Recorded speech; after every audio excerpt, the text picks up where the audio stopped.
Imagine this: a kingdom born at sunrise filled with hope, banners fluttering in the wind, its people dreaming of a new future.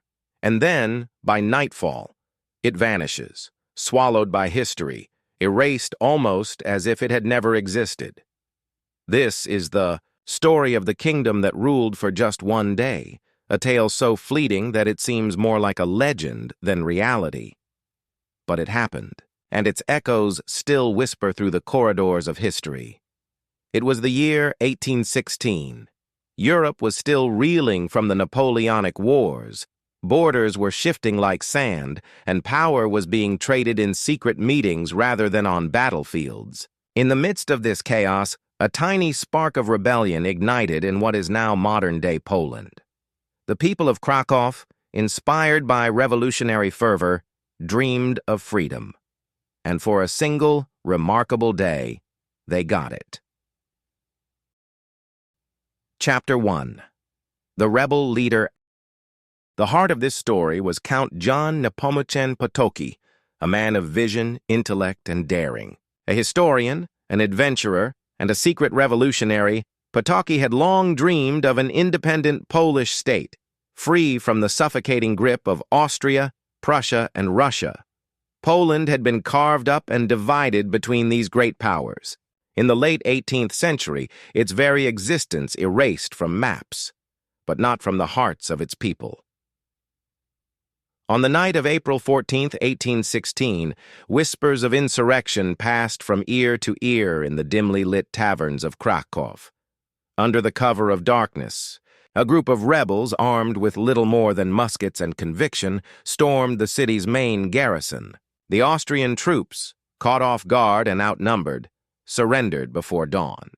By morning, the White Eagle of Poland, the symbol of its lost sovereignty, flew once more over Kraków, and Count Potocki stood at the balcony of the city hall, proclaiming the birth of a free Polish kingdom. Chapter 2. A kingdom for a day. For a few glorious hours, the people cheered. Church bells rang. Soldiers toasted their victory. Freedom, something they had only dared whisper about in secret, was now real. Merchants hastily printed pamphlets declaring the rebirth of Poland. Priests gave impassioned sermons, calling it a divine miracle. The city's cobbled streets were filled with song, laughter, and the scent of fresh bread baking for an impromptu feast. But shadows loomed at the edges of this celebration. In Vienna, Austrian officials learned of the uprising by midday, and their response was swift and merciless.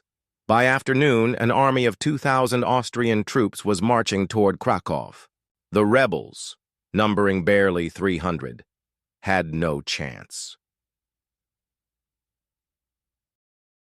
Chapter 3. The Fall. Dusk settled over the city.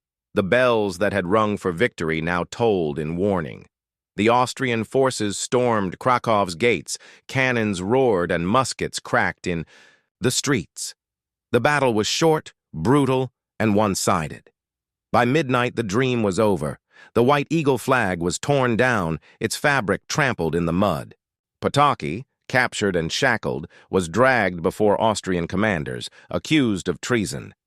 He would not see another sunrise. Chapter 4. The Aftermath.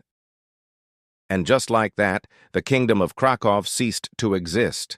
Its entire lifespan, less than 24 hours. A single day. The Austrian Empire made sure no trace of the rebellion remained. Pamphlets were burned, leaders were executed or exiled. And yet, despite their efforts, the story could not be erased. Decades later, Kraków would rise again, playing a crucial role in Poland's eventual return to the world map. The spirit of that single day, of those brief hours of freedom, refused to die. Perhaps that's the lesson of history.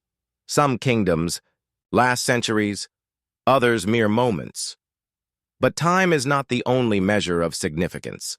Sometimes even a single day is enough to inspire generations.